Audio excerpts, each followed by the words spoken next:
একদিন আমি মুখ লুকাবো সাদা কাফনের আড়ালে। একদিন আমি মুখ লুকাবো সাদা কাফনের আড়ালে। আসবো না আর ফিরে কভু, আসবো না আর ফিরে কভু। নয়ন বাড়ি ঝরালে একদিন আমি মুখ লুকাবো সাদা কাফনের আড়ালে। একদিন আমি মুখ লুকাবো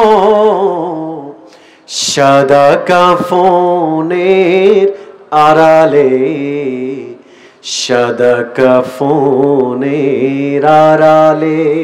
মালিক তুমি জান্নাতে, তোমার কাছে আমার একটা ঘর বানিয়ে দিও, একটা ঘর বানিয়ে দিও। সেদিনও শিখাময় মহাদিনে তোমার প্রতিবেশী করে নিও। মালিক তুমি জান্নাতে, তোমার কাছে আমার একটা ঘর বানিয়ে দিও, একটা ঘর বানিয়ে দিও। আল্লাহর হাবিব তার জান্নাতি জবানে মুবারকে বলেন, হে আমার উম্মতেরা শোনো,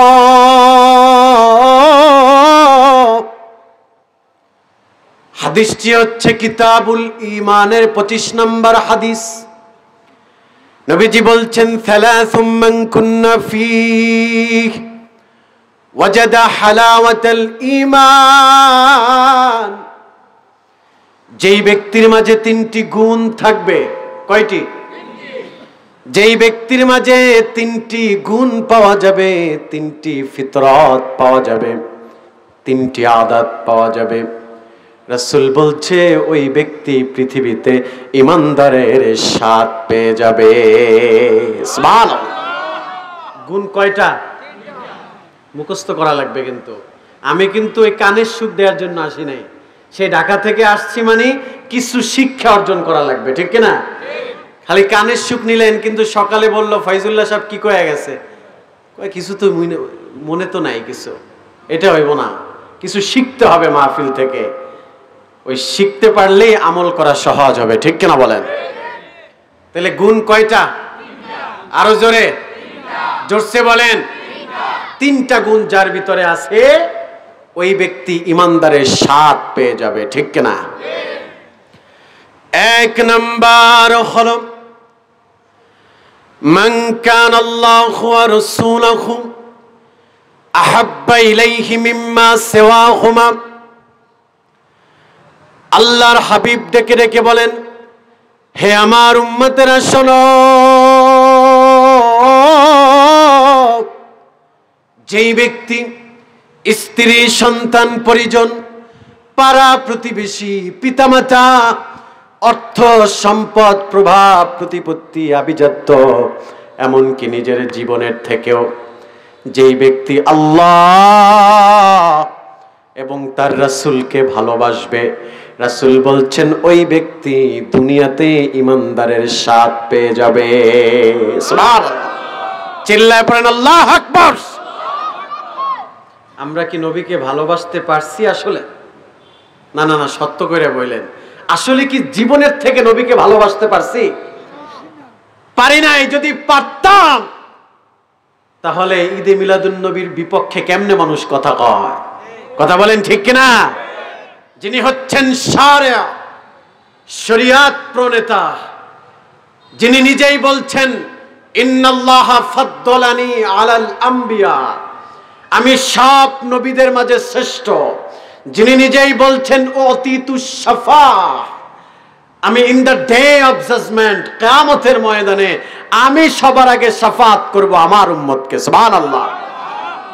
যিনি বলছেন আনা সাইয়্যিদু ওয়ালাদি আদম লা ফখর, আমি সব সৃষ্টির মাঝে শ্রেষ্ঠ, এটা আমার ফখর নয়, সুবহানাল্লাহ বলেন। শুধু তাই না, রাসূল বলছেন শোনো শোনো আমি কেমন দামি। কিয়ামতের ময়দানে আনা আউয়ালুন নাসি খুরুজান ইযা বুইসু ওয়া আনা খাতিবুহুম ইযা ওয়াফাদু ওয়া আনা মুবাশশির। আল্লাহু আকবার। রাসূল বলছেন কিয়ামতের ময়দানে যখন কবরগুলো থেকে মানুষ উঠতে থাকবে, সেদিন সবার আগে যিনি হাজিরা দিবেন তিনি হলো আমি রাসূলুল্লাহ নিজেই, সুবহানাল্লাহ। সবার আগে আমি উঠব। শুধু তাই না,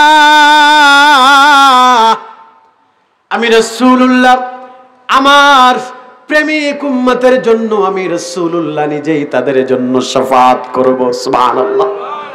আমি উকিল হইয়া আল্লাহর কাছে জেরা করব। শুধু তাই না, ওয়া আনা মুবাশশির, আর আমি মুবাশশির হয়ে আমি আমার উম্মতদেরকে সুসংবাদ দিব, সুবহানাল্লাহ। তাহলে আমার রাসূল হচ্ছেন এমন যাকে ভালোবাসতে হবে জীবনের থেকেও বেশি। আব্বা কথা কন, আব্বা কন না, ভালোবাসতে হবে কম না বেশি? কিন্তু আমরা বাঁচতে পারি নাই। আবার এক শ্রেণীর মানুষ আছি আমরা যারা মুখে মুখে বলি নবীকে ভালোবাসি, কিন্তু আদবে, আখলাকে, সিরাতে, সুরাতে, চলনে, বলনে, লেনদেনে কোন জায়গায় নবীর আদর্শ পাওয়া যায় না। কথা কোন ঠিক কিনা? নবীর আশেক দাবি করে মুখে দাড়ি নেই, আছে না নেই? নবীর প্রেমিক দাবি করে নামাজও পড়ে রোজাও রাখে, কিন্তু মানুষের আইল ঠেলে, আছে না নেই? রোজা রাখে, নামাজও পড়ে, হজও করে, যাকাতও দেয়, কিন্তু বোনের সম্পদ লুণ্ঠন করে, আছে না নেই? নবীর আশেক দাবি করে মানুষকে কথা দিয়ে আঘাত দেয়, আছে না নেই? নবীর আশেক দাবি করে কিন্তু স্ত্রী বেপরদায় চলে, আছে না নাই? নবীর আশেক দাবি করে কিভাবে মানুষকে ওজনে কম দেওয়া যায়, মানুষকে ঠকানো যায়, এই টেন্ডেন্সি আর এই মেন্টালিটি নিয়ে চলে, আছে না নাই? এরা কি আশেকে রাসূল? কথা কন না, আরো জোরে কন না। আশেকে রাসূল না, এরা আশেকে শয়তান। আশেকে রাসূল হচ্ছে তারা চলনে, বলনে, মুরাকাবা, মুশাহাদা, তাহজিব, তামাদ্দুন, লেনদেন, মুআমালাত, মুআশারাত, জীবনের ইচ এভরিথিং, সব জায়গায় নবীর আদর্শ মাইনা যারা চলে তারাই প্রকৃত পক্ষে নবীকে ভালোবাসে, ঠিক কিনা বলেন? কিন্তু আমরা নামাজও পড়ি, বিড়িও খাই, আছি না নেই? কথা কন না। অথচ রাসূল বলছেন যে আগুন হচ্ছে জাহান্নামীদের খাবার। যারা দুনিয়াতে আগুনকে পছন্দ করবে, কিয়ামতের ময়দানে তাদের হাসর হবে আগুনের সাথে, ঠিক কিনা বলেন? এজন্য আমাদের আদর্শ দেখলে মানুষ যেন মনে করে যে না এই লোকটা সিভিলাইজড, এই লোকটা অনেস্ট, এ স্বচ্ছ আশেকে রাসূল, ঠিক কিনা বলেন? দেখেন প্রেমিক কাকে বলে, প্রেমিক একটু সংজ্ঞা নেন। রাসূল বলছেন ওই ব্যক্তি ইমানদারের স্বাদ পাবে যে নিজের জীবনের থেকেও আল্লাহর রাসূলকে ভালোবাসবে, সুবহানাল্লাহ বলেন। সাইয়েদনা আবু বকরের নাম শুনছেন? কথা বলেন, শুনছেন? সাইয়েদনা আবু বকর রাদিয়াল্লাহু তাআলা আনহু, তিনি খাবার খাইতে বসছে, তার ছেলের নাম হচ্ছে আব্দুর রহমান। খাবার খাইতে বসছে, এখন ছেলে প্রশ্ন করছে বাবাকে, বাবা একটা প্রশ্ন করি? বলল সালানি করো। বলল বাবা শোনেন, বদরের প্রান্তরে আপনি ছিলেন মুহাম্মদ সাল্লাল্লাহু আলাইহি ওয়াসাল্লামের পক্ষে, আর সেই বদরের প্রান্তরে আমি ছিলাম আবু জাহেলের পক্ষে। আজকে সময়ের ব্যবধানে মুসলমান হয়ে একই দস্তরখানায় খাবার খাইতেছি। ও বাবা, সেদিন বদরের প্রান্তরে আমি যখন মুসলমানদের কল্লা কাটতেছিলাম, আমি যখন কচু কাটা কাটতেছিলাম মুসলমানদের কল্লা, বাবা সেদিন একবার না দুইবার না একাধিকবার আপনাকে আমার তরবারির কাছে পেয়েছিলাম বাবা। ইচ্ছা করলে সেদিন আপনার কল্লা আমি ফালায়া দিতে পারতাম।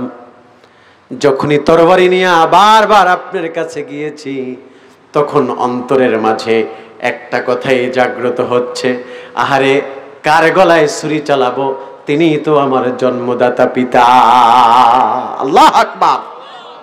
আমি যখন বারবার আপনার কাছে গিয়েছি, ইচ্ছা করলে কল্লা ফালাই দিতে পারতাম আব্বা, কিন্তু সেদিন কল্লা ফালাই নাই।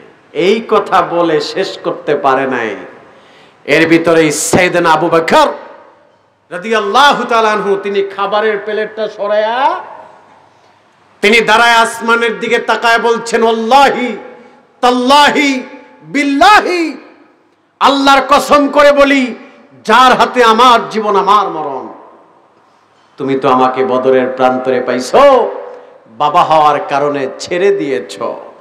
বিশ্বাস করো, আমি যদি তোমাকে পাইতাম, তুমি আমার হুজুরের বিপক্ষে অস্ত্র ধরেছো, তোমাকে যদি আমার সামনে পাইতাম, আমি তোমাকে কেটে টুকরা টুকরা করতাম, পৃথিবীর এমন কোন শক্তি নাই আমার হাত থেকে তোমাকে বাঁচাতো। চিল্লায় পড়তে হবে আল্লাহু আকবার। ভালোবাসা কাকে বলে? কথা কন, ভালোবাসা কাকে বলে? ডেফিনেশন কি ভালোবাসা? সন্তান বলল পাইলে কি করতাম? জবাই দিতাম। আর বাবা বলল, বেটা তুই তো আমারে জবাই দিতি, আর তোরে যদি আমি পাইতাম, তুই তো আমি বাবা দেখা ছাইড়া দিছ, আর আমি যদি তোরে পাইতাম টুকরা টুকরা করতাম, পৃথিবীর এমন কোন শক্তি নাই আমার হাত থেকে তোকে বাঁচাতো। সুবহানাল্লাহ বলেন।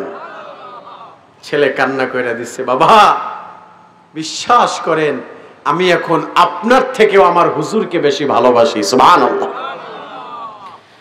আল্লাহর হাবিবের জলিলুল কদর সাহাবী সিদ্দিক আকবর ডেকে ডেকে বললাম, শোনো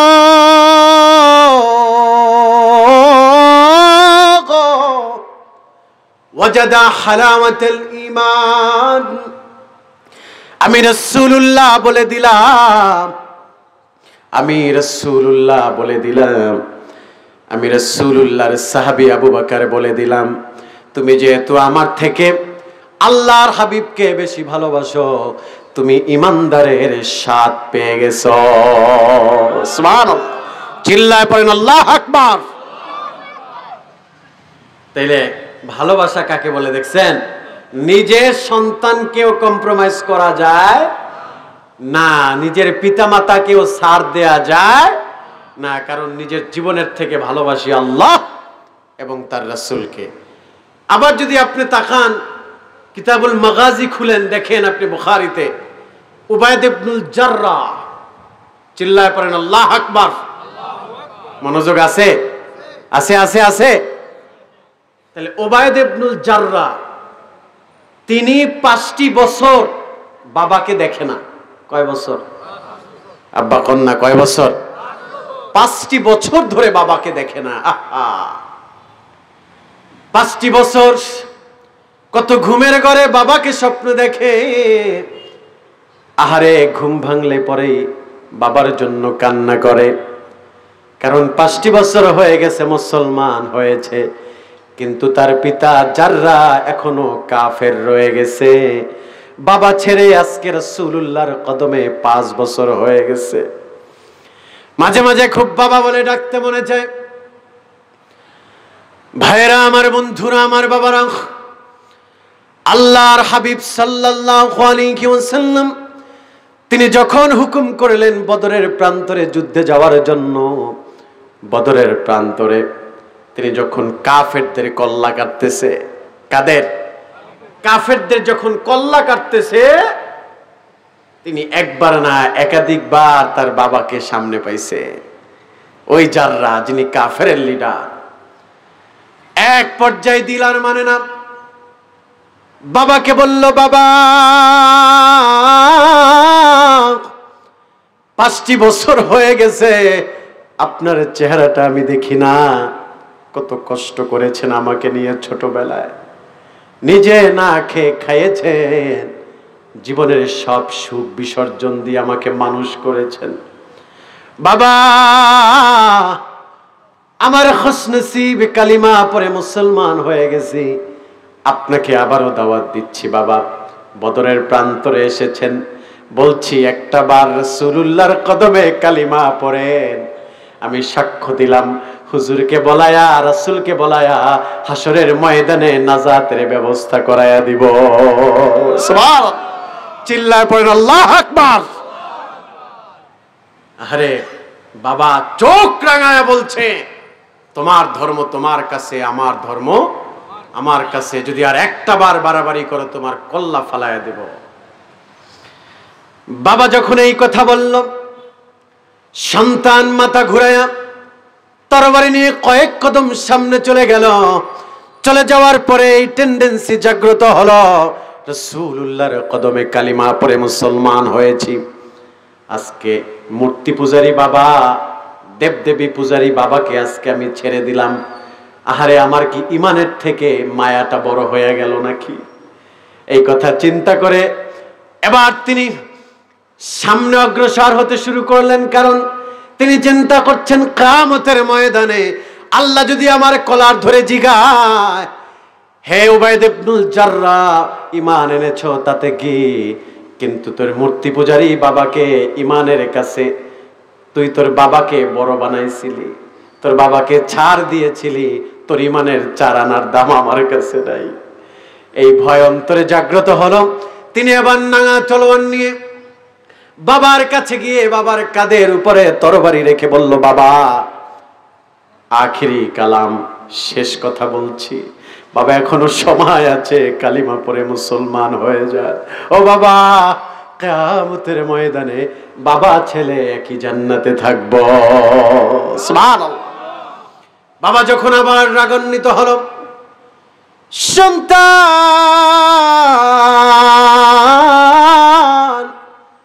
এবার নাঙা তলোয়ার বের করে বাবার ঘাড়ের উপরে আল্লাহু আকবার ধ্বনি দিয়ে এমন একটা কল্লার উপরে কোপ মারলো, তার ঘাট থেকে কল্লাটা আলাদা হয়ে ছিটকে পড়ে গেল। সুবহানাল্লাহ, চিল্লায় পড়েন আল্লাহু আকবার।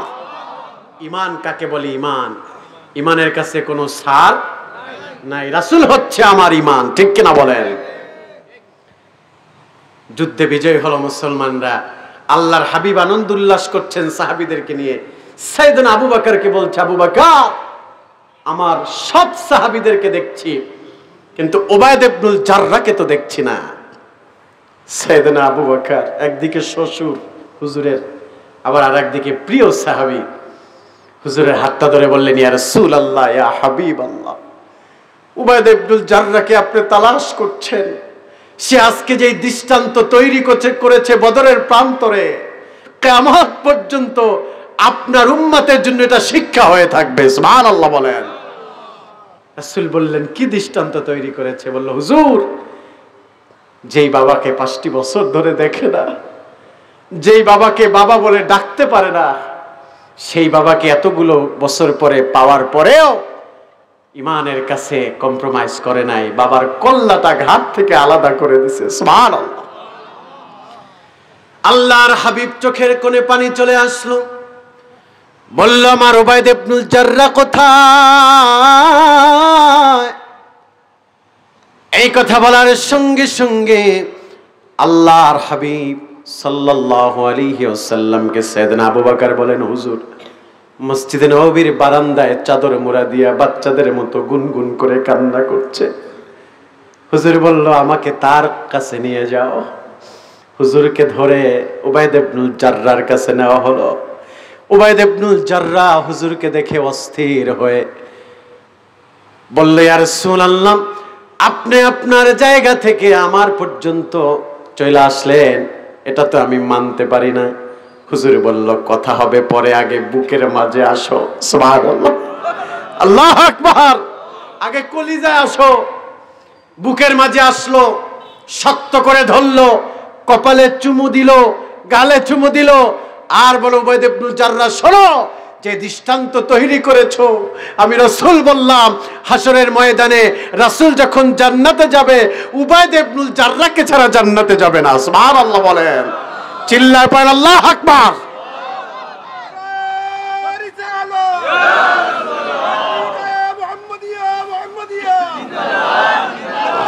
সম্মানিত সুধী, আল্লাহর হাবিব বললেন, শোনো, বাবার জন্য তো মন খারাপ হবে, যখন বাবা ডাকতে মন চাইবে হুজুরকে মাঝে মাঝে বাবা ডাইকো। সুবহানাল্লাহ বলেন, আল্লাহু আকবার। চোখের পানি মুছে বলল, হুজুর, আপনার থেকে শ্রেষ্ঠ বাবা, আপনার মতো শ্রেষ্ঠ বাবা আর কার আছে? আপনি যেহেতু পারমিশন দিয়েছেন, আমার মনে আর কোনো দুঃখ নাই। সুবহানাল্লাহ বলেন। তাহলে দেখেন না, ঈমান কাকে বলে? ঈমান ওয়াজাদা হালাওয়াতুল ঈমান, ঈমান কাকে বলে? রাসূল এই কারণেই বলছেন, মান কানাল্লাহু ওয়া রাসূলুহু আহাব্বা ইলাইহি মিম্মা সিওয়াহুমা, নিজের জীবনের থেকেও যারা রাসূলকে ভালোবাসবে তারাই ঈমানদারের স্বাদ পেয়ে যাবে। সুবহানাল্লাহ বলেন। তাহলে মনে থাকবে, নবীকে ভালোবাসবেন মুখে না কাজে? না, এত আস্তে করে মাঠের প্রতিটি ব্যক্তির জবান খুলতে হবে। নবীকে ভালোবাসবেন মুখে না কাজে? কাজে। নবীকে ভালোবাসবেন মুখে না আমলে? আমলে। আমাদের চলা, আমাদের বলা, আমাদের লেনদেন, আমাদের পর্দাপশিদা, আমাদের জীবন ব্যবস্থা, আমাদের কর্মপদ্ধতি, টপ টু বটম সব জায়গায় যেন নবীর আদর্শ খুঁজে পাওয়া যায়, তাহলেই আমরা সচ্চা আশেকে রাসূল হতে পারবো। এক শ্রেণীর ভাইরা আমাদেরকে বলছে যে এরা মিলাদুন নবী আসলে লাফায়, নবীর আশেক দাবি করে, সারা বছর খবর নাই। এ কথা সত্য আবার সত্য না। এক শ্রেণীর মানুষ যারা ইমানদার, রবিউল আউয়াল মাস আসলে তাদের ইমানদারের এটা একটা মৌসুম চলে আসে, ঠিক কিনা বলেন? আর এক শ্রেণীর মানুষ আসলেই নামাজ নাই, রোজা নাই, হজ নাই, যাকাত নাই, পাক নাই, পবিত্র নাই, তাহজিব নাই, তামাদ্দুন নাই, মুরাকাবা নাই, মুশাহাদা নাই, আছে উল্টা পাল্টা কার্যক্রম। এরা আবার নবীর আশেক দাবি করে। আসলে কি এরা আশেকে রাসূল? আশেকে রাসূল যদি দেখতে হয়, আপনার দরবার ফুলতলির দিকে তাকান, ঠিক কিনা বলেন? আশেকে রাসূল যদি দেখতে হয়, আমার দরবার সরসিনা দরবারের দিকে তাকান। আশেকে রাসূল কাকে বলে দেখতে পাবেন, ঠিক কিনা বলেন? আশেকে রাসূল যদি দেখতে হয়, ফুরফুরার দিকে তাকান, সোনাকান্দার দিকে তাকান, মৌকরার দিকে তাকান, জোনপুরের দিকে তাকান, আশেকে রাসূল দেখতে পাবেন, ঠিক কিনা বলেন? কিন্তু যারা আশেকে রাসূল দাবি করে ইবাদতে যুক্ত থাকে না, এরা আশেকে রাসূল না, এরা হচ্ছে ভণ্ড, ঠিক কিনা বলেন? সম্মানিত সুধী, সম্মানিত উপস্থিতি, তাহলে আসুন না আমাদের জীবন গড়ব আমরা আমল দিয়া। কি দিয়া? কথা বলেন, কি দিয়া? আমল দিয়া। আর অবশ্যই ইমানদার স্বাদ পাবে যখন আমলের মাঝে আল্লাহর রাসূলের প্রেম থাকবে, ঠিক কিনা বলেন? ডক্টর মোহাম্মদ শহীদুল্লাহ নাম শুনছেন? কথা বলেন, শুনছেন? ডক্টর মোহাম্মদ শহীদুল্লাহ তিনি ঢাকা বিশ্ববিদ্যালয়ের একজন অধ্যাপক ছিলেন। শুধু তাই না, তিনি একজন কলামিস্ট। শুধু তাই না, তিনি একজন শিক্ষাবিদও ছিল। তাকে কোনো এক সেমিনারে প্রশ্ন করা হলো যে স্যার, আপনার টোটাল জাসাতের দিকে তাকালে, শরীরের দিকে তাকালে মনে হয় আপনি বিশাল একজন আলেম, মনে হয় আপনি একজন যুগের হাদি, কুতুবুল আকতাব, এমন মনে হয়। আমাদের জানতে ইচ্ছে হয় বড্ড বেশি, আপনি হচ্ছেন একজন জেনারেল মানুষ, শরীরের দিকে তাকালে হুজুরের মতো লাগে। ঘটনাটা কি, একটু ব্যাখ্যাটা জানতে চায়। শিক্ষিত মানুষ তো, বিনয়ী মানুষ, বাচ্চাদের মতো ফেল ফেল করে কায়দা দিচ্ছে, বলতে সাহারে আমি ডক্টর মোহাম্মদ শহীদুল্লাহ হতে পারি, কলামিস্ট হতে পারি, আমি একজন শিক্ষাবিদ হতে পারি। কবরে যাওয়ার পরে আমার যদি ফেরেশতারা বলে, ডক্টর মোহাম্মদ শহীদুল্লাহ, পৃথিবীতে তো অনেক রিচ লেভেলের ব্যক্তিত্বে তুমি ছিলা, আজকে তোমার আমলের খাতায় আছে একটা ঘোড়ার ডিম। সেদিন যদি আমি কোনো আমল দেখাতে না পারি, আমি রাসূলুল্লাহর এই দাড়ি নিয়ে দাঁড়ায় যাব। সুবহানাল্লাহ বলেন, চিল্লায় পড়েন আল্লাহু আকবার। আমি দাড়ি নিয়ে দাঁড়াবো আর ফেরেশতাদেরকে বলবো, ফেরেশতারা শোনো, আমি ডক্টর মোহাম্মদ শহীদুল্লাহ জেনারেল মানুষ হতে পারি, কিন্তু পৃথিবীতে আমি কোনোদিন আল্লাহর হাবিবের এই সুন্নাহ, এই দাড়িতে কোনোদিন খুর লাগাই নাই। সুবহানাল্লাহ বলেন। অতএব দাড়ির বিনিময়ে হলেও আজকে আমাকে রাসূলুল্লাহর সাথে দেখা করায় দেওয়া লাগবে। সুবহানাল্লাহ বলেন। দেখছেন একজন জেনারেল মানুষের কনসেপ্ট কত ক্লিয়ার। কি এমন হইতে পারে না? এমন ওসিলা দিলে আল্লাহ কি আমাদের ওসিলা শুনবে না ইনশাআল্লাহ? এই জন্য দাড়ি কাটবেন না। নবীজির শ্রেষ্ঠ সুন্নাহ হলো দাড়ি। বিজ্ঞান বলছে যে দাড়ি কাটলে 3টি ক্ষতির সম্মুখীন হতে হবে প্রতিটি ব্যক্তির যারা দাড়ি কাটে। নাম্বার 1, তার যৌবনের শক্তি কমে যায়। নাম্বার 2, তার উপর থেকে আল্লাহর রহমত উঠে যায়।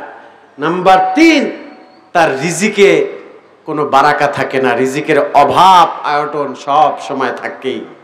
আল্লাহু আকবার বলেন। তাহলে 3টি মনে থাকবে না? নাম্বার 1 কি? যৌবনের শক্তি কমে যায়। নাম্বার 2, আল্লাহর রহমত উঠে যায়। নাম্বার 3, তার রিজিক কমে যায়। এটা রাসূলুল্লাহ জান্নাতি জবানের কথা। অতএব এই দাড়িতে আঘাত দিয়া রাসূলের কলিজায় আঘাত দিয়েন না। কথা বলেন ঠিক কিনা? একটা কনসেপ্ট আমি এখানে আমার বরত্ব প্রকাশ করছি না, ইফ ইউ ডোন্ট মাইন্ড। এটা আমি মানুষ হিসাবে, অ্যাজ এ ম্যান হিসাবে আমি মাঝে মাঝে খুব রিয়ালাইজ করি। একটু চিন্তা করেন, আপনারাও চিন্তা করেন যে দুনিয়াতে চলতে গেলে, দুনিয়াতে ফিরতে গেলে আমরা নেতা যখন আমাদেরকে একটা আদেশ দেয়, ওই নেতার আদেশ যদি পালন করতে কোনোভাবেই না পারি, তখন কিন্তু সভা সেমিনারে আর যাওয়া হয় না। কেন? কয় নেতার সাথে দেখা হইলে কেমনে লজ্জায় মুখ দেখাবো। কথা বলেন ঠিক কিনা? কথা বলেন ঠিক কিনা?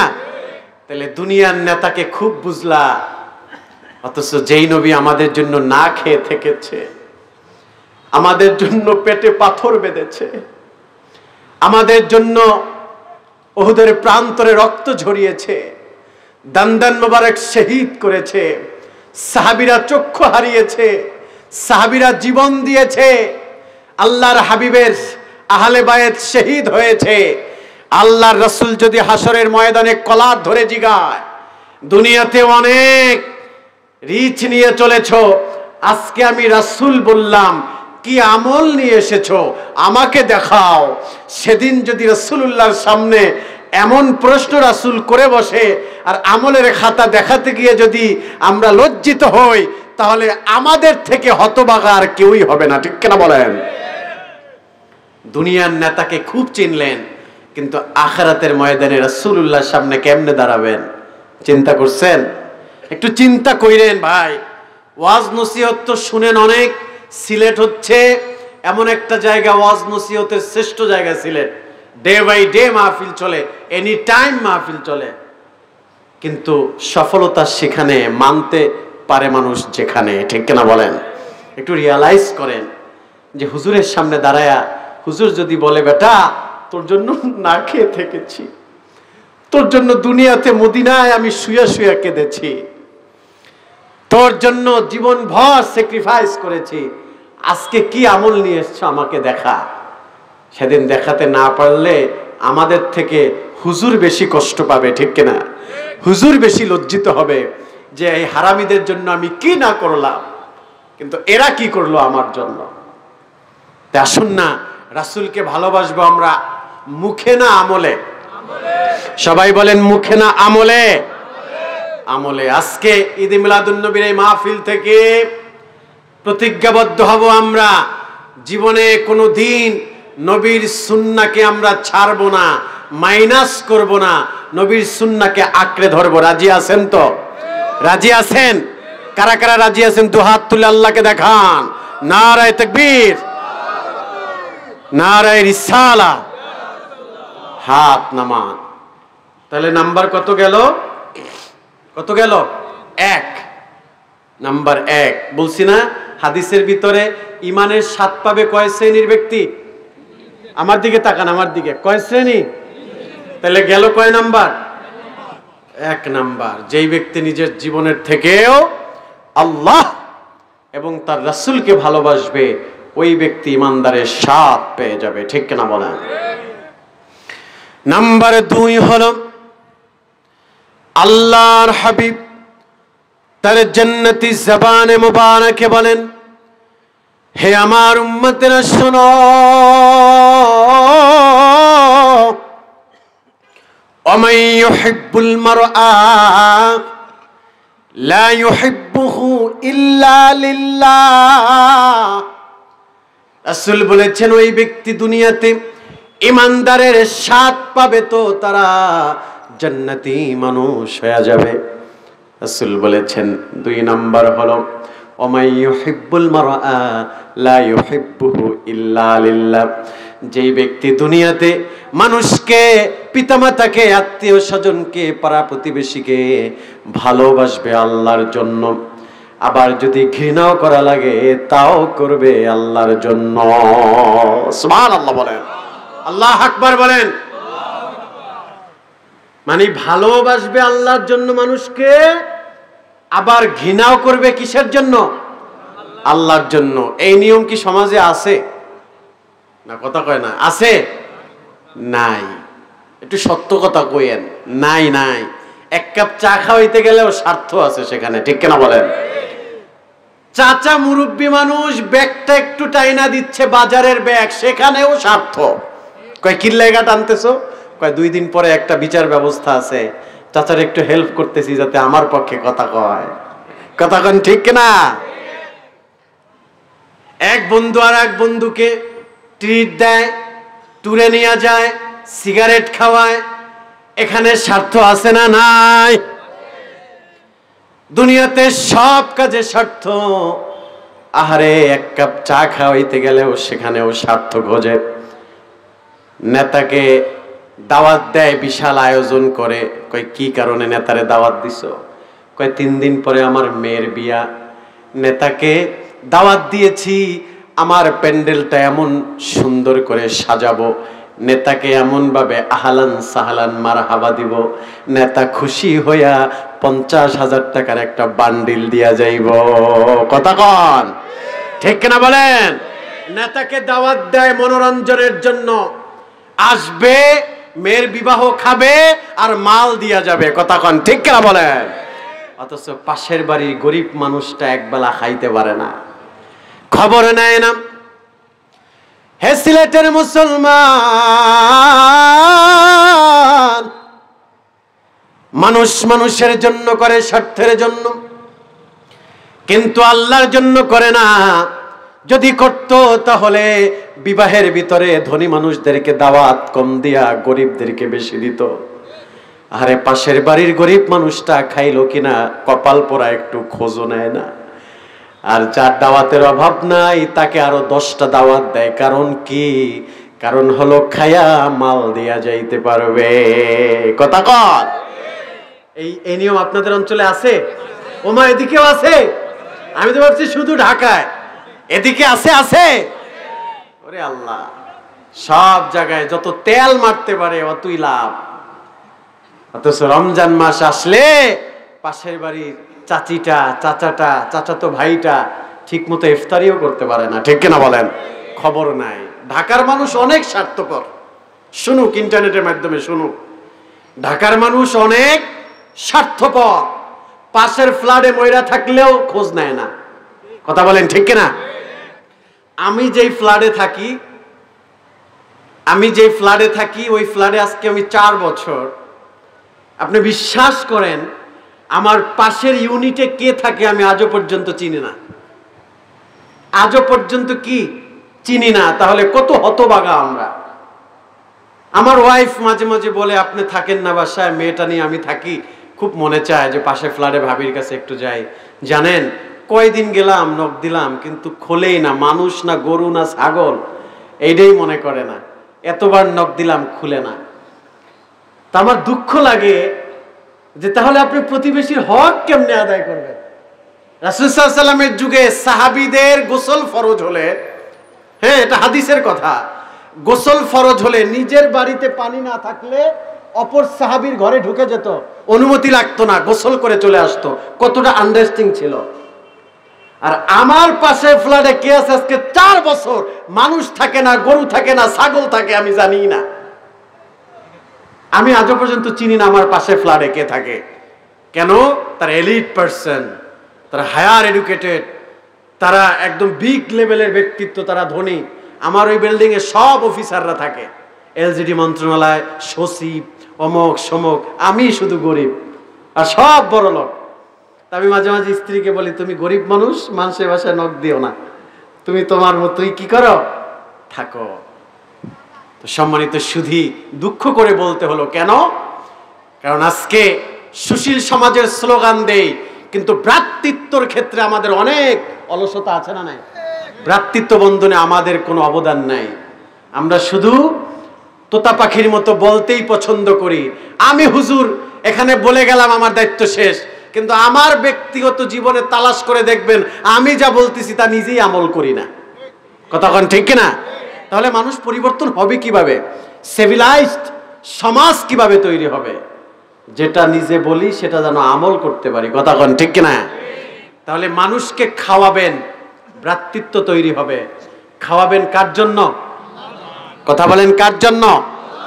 আল্লাহর জন্য খাওয়াবেন। দারুন নাজাতে আমি যখন পড়ি, কথায় কথা চলে আসে, হাদিস প্রসঙ্গে ক্রমেই চলে আসতেছে। আমার এক ভাই ছিল, ক্লাসমেট, মনোযোগ আছে, শুনতেছেন? ও এখন এমপিল করতেছে মালয়েশিয়া ইসলামিক ইউনিভার্সিটিতে। তো আমার মনে আছে, ফতে আলী ওয়াইসি একটা হল আছে দারুন নাজাতে, আমরা থাকতেছি। ওর একটা ফিতরত ছিল, প্রতিদিন বিকালবেলা বন্ধুদেরকে নিয়ে চা খাইতে যেত। তাই আমি মাঝে মাঝে বলতাম, বেটা তুই তো হাতেম তাই, কই তো কি লেগা, প্রতিদিনই চা খাওয়াস, আমগো খাওয়াইতে দেস না, তুই খালি খাওয়াস। আবার শুধু আমাদেরই না, যেই দোকানে খেতে যেতাম সেই দোকানে ঠেলাওয়ালা, কুলিওয়ালা, দিনমজুর যারাই দোকানে বসা থাকতো, কইতো সবাইরে চা দেন, রুটি দেন, বিস্কিট দেন, সবাইরে দিয়া খাইতো। আমি কই তুই তো মেলা বড় লোক, সবাইরে লইয়া খাস। ছোট্ট করে মুখটাকে ছোট করে দেখলাম চোখের কোণে পানি টলটল করছে। আমাকে বলতেছে, বন্ধু ওই হাদিসটা কি আমরা ভুলে গেছি? আল্লাহর হাবিব মদিনায় গিয়ে বলেছিলেন, আফসুস সালাম ওয়া আতঈমুত তাআম, চেনো কিংবা না চেনো মানুষকে খাবার খাওয়াও। সুবহানাল্লাহ বলেন। রাসূল তো বলেছেন, তাদখুলুল জান্নাতা বিসালাম। রাসূল বলছেন, জান্নাতে তাদেরকে সালাম দিয়ে ঢুকানো হবে। অতএব শোনো শোনো, মানুষকে খাবার খাওয়াচ্ছি কারণে আমি কোনো হাতেম তাই না, কিন্তু হাসরের ময়দানে আমল নামায় যদি ঠেকে যাই, যদি বিপদে পড়ে যাই, যেই ঠেলাওয়ালা কুলিওয়ালার মুখে খাবার তুলে দিয়েছি, এর মাঝে যদি কোনো একটা মানুষ জান্নাতি হয়ে যায়, ওই লোকটা দাঁড়ায় বলবে, আল্লাহ আমি জান্নাতে যাচ্ছি। এই হুজুর সারলিয়া বসে দারুন নাজাতের গেটে বসে আমাকে এক কাপ চা খাওয়াইছিল, আল্লাহ আজকে জান্নাতে যাব তো ওই হুজুরকে ছাড়া যাব না। সুবহানাল্লাহ, চিল্লা পড় আল্লাহু আকবার। উসিলা তালাশ করবে। আহা, কত নিখুঁত কনসেপ্ট। কিন্তু আমরা এক কাপ চা খাওয়াইতে গেলেও আমরা স্বার্থ খুঁজি না। স্বার্থ আছে, সেই স্বার্থটা যেন জান্নাতের স্বার্থ হয়, ঠিক কিনা বলেন? পকেটে 20 টাকা আছে, নিজে চা খাচ্ছেন, পাশের লোকটা খাইলো কিনা একটু খবর নিতে তো টাকা লাগে না। আরে নেক কাজ করতে টাকা লাগে না, নেক কাজ করতে অনেক টাকা পয়সা লাগে না। চা খাচ্ছেন, পাশের মানুষটাকে একটু খোঁজ খবর নিবেন। রমজানে ইফতারি করছেন, পাশের বাড়ির মানুষটাকে একটু খোঁজ নিয়েন। মুরব্বীরা আছে, বয়োজ্যেষ্ঠ, খাইতে পারলো কিনা একটু জিজ্ঞাসা করবেন। রাস্তা দিয়ে হাঁটতেছেন, ফল খাইতেছেন, আমের বিচিটাকে ফালায়া দেন, একটা গাছ হয়ে যাবে, সেখানে অনেক ফল হবে, মানুষ খাবে, সাদাকাতুল জারিয়া হয়ে যাবে, ঠিক না? নেক কাজ করতে অনেক টাকা লাগে না রে ভাই, একটু স্বচ্ছ একটা কনসেপ্ট থাকলেই হয়ে যায়, ঠিক কিনা বলেন? এই জন্য আপনাদেরকে বলে যেতে চাই, খাবার একটা দামি জিনিস, এই আমলটা বেশি বেশি করবেন।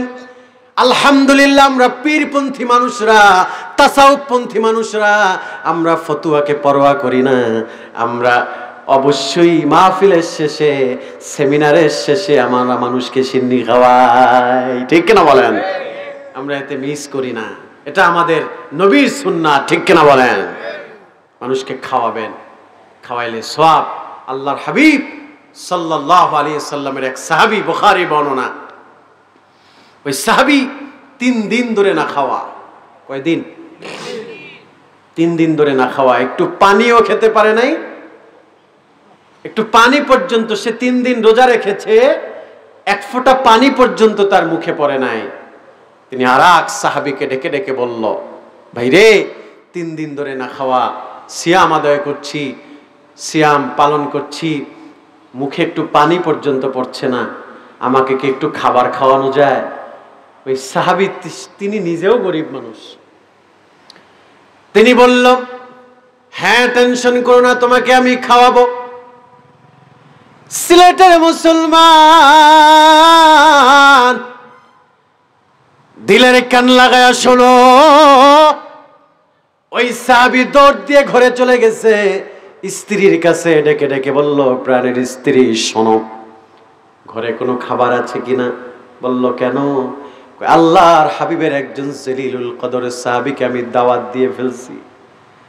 আরে এটা কি করলেন? ঘরে তো মাত্র রুটি আছে একটা। কয়টা?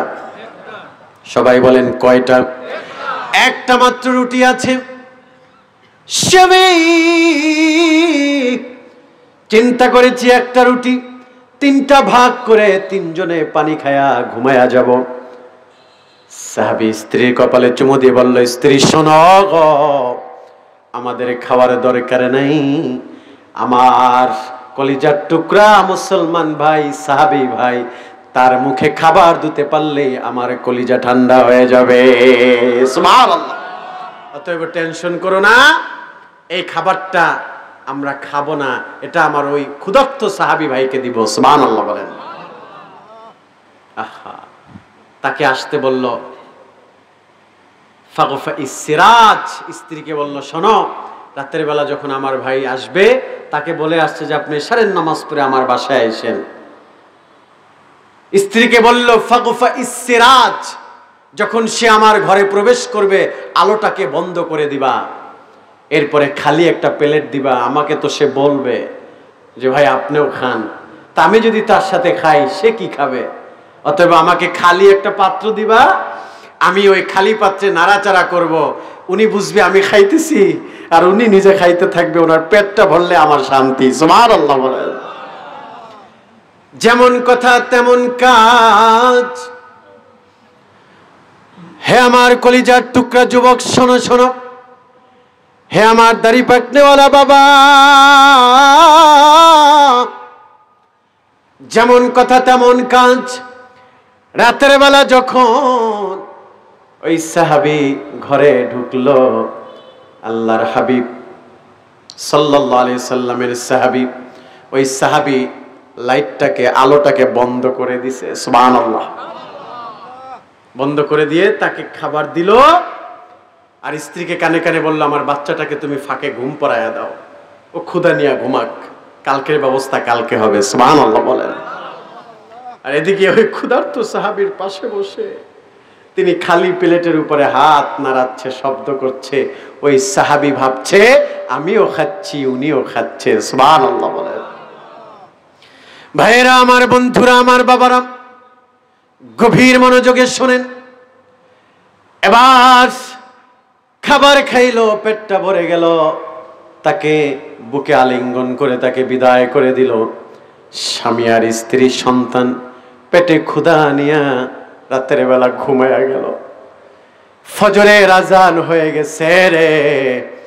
সাহাবী যখন নামাজে গেছে মসজিদে নববীতে, আল্লাহর হাবিব আনোয়ার চেহারা লাল হয়ে গেছে, চোখের কোণে পানি। নবীজি হাতটা ধরে বলছে, সাহাবী, রাতের বেলা কি আমল করেছো, আমার আল্লাহর আরশে আজিম পর্যন্ত খুশি হয়ে গেছে। সুবহান আল্লাহু আকবার। ডেকে ডেকে বলছেন, হাবিব